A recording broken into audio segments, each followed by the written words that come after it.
Here we are just a couple of weeks away from the launch of Anthem, and although we know a lot about the game, there's still one big question on everyone's mind. What is the end game? What are we gonna do once we finish the main story, reach max level, and get tired of playing dress up with our javelins? Which admittedly might take a little while. Well, the biggest thing you need to know about Anthem is that besides being a BioWare game with characters, dialogue options, and voice acting, this is an open world co-op loot game, and the end game is all about the loot. Kill enemies, get that loot. Finish quests, get that loot. World events, get that loot. Big bad boss, get the loot.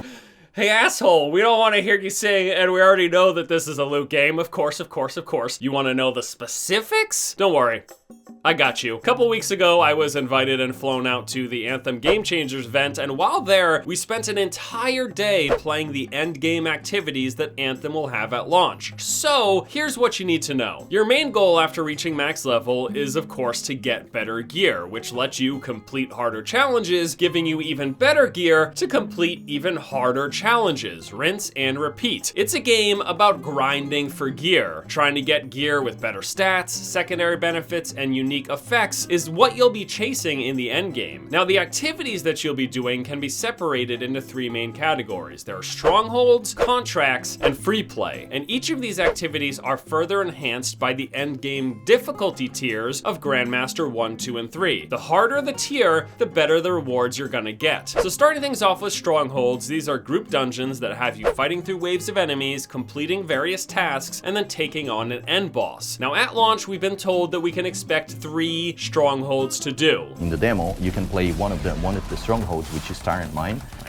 And at launch, we're gonna have 3 strongholds unlocked. Cool. When you get to the end of the campaign, you're gonna have 3 strongholds. Which really doesn't feel like much, if I'm being perfectly honest. However, playing it at the event that just on Grandmaster 1, it was a big challenge. A single stronghold took us a little over an hour, with the boss fight alone lasting nearly 30 minutes. And that was just on Grandmaster 1. There's still 2 more difficulty tiers that bump the health and damage of enemies thousands of %. And I'm not even exaggerating. It's like, I think it's like 9,000% for one of the difficulty tiers. It is rather insane. So there will be the difficulty within those strongholds, but it is still gonna be those 3 strongholds and only those 3 strongholds when the game comes out in a couple of weeks. In addition to the strongholds, we also have legendary contracts. Now these are repeatable endgame missions that you're gonna get from the game's 3 factions found in Fort Tarsus. They're basically multi-step quests with different objectives. Each day, a new legendary contract will appear in the fort, giving you a randomized quest to complete, and in doing so, you'll be rewarded with loot and reputation for that faction. Now, this isn't quite as exciting as something like running dungeons is. They're basically just repeatable quests, but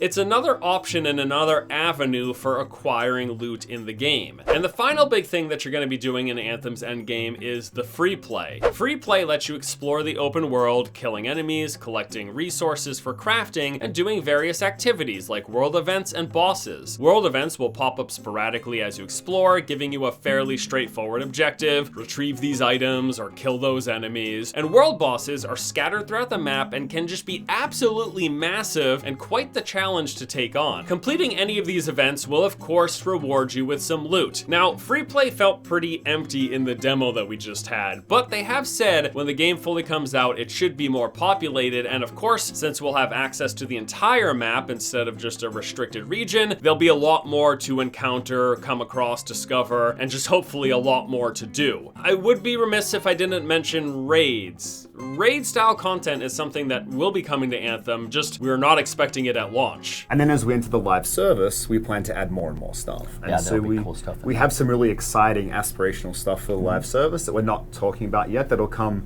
pretty soon after launch, that will be, as players have done all this amazing content we have at launch, there'll be some more stuff that I think everything you do will get you ready for the things that come later, and we'll be talking about that next year. And it's cool and it's different, and we don't call them raids, but Right. yeah, But like it you feels said, that aspirational content. And we want to talk about it. It's just we just do. can't. We just can't do it yet. At the event, they didn't show or mention anything pertaining to raids, so as far as we know, when Anthem comes out, raids will not be there. They've been purposely vague about this, but it's pretty much anticipated that the raid-style content is directly referencing the Shaper Storms. This was an early reveal as a thing in Anthem that after it was revealed, basically they haven't talked about at all. And the possibilities for the storm that you go into and teleport you basically where the hell ever, there's a billion different things they could do when it comes to like raid-like content. So just to recap, Anthem launches, what you can do is the 3 strongholds, free play, and legendary contracts. That's what you're gonna have to do once you have reached max level and you're going through that gear progression. And of course, all of that modified by the endgame 3 difficulties of Grandmaster 1, 2, and 3. A couple of other bullet point stuff that I want to mention that's worth noting about endgame. 1, there's not going to be any event-specific loot, so there isn't going to be like a weapon tied to the stronghold boss or a piece of gear that you can only get from world events. All of the game's endgame activities pull from one giant loot table. The only modifier is the higher difficulty tiers giving you access to better loot from that table. There will be matchmaking for all activities in the game, so even if you don't have friends to play with, you can find people to play with. And in addition to that loot chase, the game is also going to have some sort of social competition. This is likely to be leaderboards, time trial runs for strongholds, something along those lines. And then also they've said that at or around the time of launch, we're going to be getting a roadmap for the planned future content for Anthem. So there you have it, all of Anthem's endgame activities for when the game comes out. And now that we know what to expect, the real question is it going to be enough? Will running the 3 strongholds, doing free play, and legendary contracts be enough content to keep people interested and engaged? Because we now know that there's only 3 strongholds, that really puts a lot of emphasis on that free play being enjoyable. It better be really fun for people to explore the world, do those events, and fight those world bosses, because people are gonna get tired of running the same 3 dungeons over and over again. And of course, there's always gonna be the segment of the community that just blitzes to max level, goes on that gear grind, and exhausts the endgame content after just a couple of weeks. So the question will be, how long does it take to get geared up for Grandmaster 3? And is doing these bits of endgame content interesting and engaging enough to repeat it over and over and over again? Now, I myself am planning to completely no-life Anthem. I'll be playing it non-stop, basically from the moment it comes out. So come back, check in a couple of weeks after launch, and I'll let you know how the game's holding up. Until then, thanks for watching. I'll see you later. 3 strongholds, huh? Well, you could have asked me. I would have told you. You probably need more.